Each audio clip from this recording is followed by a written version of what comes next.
gur an grímort. Yn dwgam, ach fos fe gyman hw.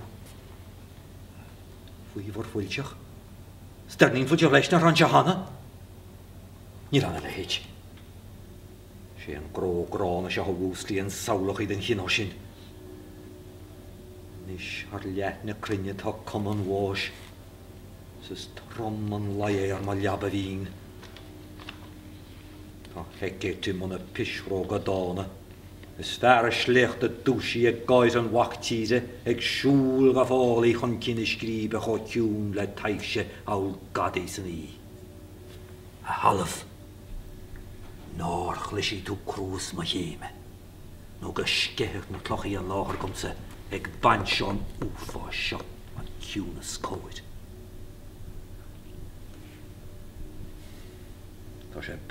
O fi me san oldschool like you running me beard agus drama and agus chur me an space Shakespeare ag trashin agus hil me riamh gomach go jazz ag listal in aige chomaich se seo sirs na túsna níchadí bhí se senis agus níarna me mór an faoi go cean písan sin í sin rinne me cúpla drám í Shakespeare go proficiúnt in í sin agus rinne me Macbeth hí sé gilcheannaí tef an muich an chuisleán an sin gus henne sé sin go mórliam chomaich gus me caiint leis an stúrthir sin Conal Morrison a bhí á stúrú agus bhí caiint sin agus bhí sé ráhear ar cheartta dhéanúir bheilge mar is cinál an drama gaelach a scríomh téan drama gaelach a scríomh Shakespeare tá loníthe i cinál sivíaltucht gaelach mar dira agus rinne mé pí a go ach níor cinál níorna mé gearrta go dtí an oraí agus bhí rins áman sin agam agus sé mé a dhéanú i gceart an sin agus rína me agus chuir sé intas an gur sé críochní agam an sin héis bliana. Taristeach a amadáin an ama beocht do óhan gubal hartort muis be tú chorála sin seo. Cetáir inna me deol eile Manam nachan seo tá taig an dáhíomh a dhearbhach ar gachtaíomh in an taobh eile a rinne fiáilsach mar san dé ach bufánach dó é ó heb na bhlaithise. Taristeach a lúbara. Cana, cetáir.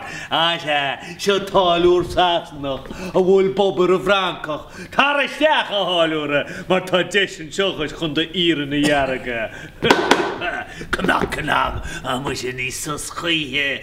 Cetá anat tá náte rá úrga ifran ní bheith me dheol dór seo a hiile ach ba bhráilim rintecha seo a ligin go beoisteach agus iad ar llíd a fíorna chun na tinne cráibh siarí. Bhí sé deala go leor ach ní beidir na rá sé cho deala sa bhí me cheapú ach an airad. De réir chéile héis tamil go maiich chu mé dahiir agus ar an richim sin atá Shakespeare agus na híomháinna bhí aige. Agus bhí sé anspéisiúil agus dólam sé go leor faoi scríbhneoir a Shakespeare agus mé eistrú go maiich. Deir mé go rá mé níos gior a ggóir bailach a cíns, bhí sé sin spéisiúil go maiich. So tá Harbh sásta leis agus bhile muis go meach sé gáil ar státe le léirú ceart amachchan seal agus tá sun go méid. Agus beidir fiú níach so go sconán amachchan seal.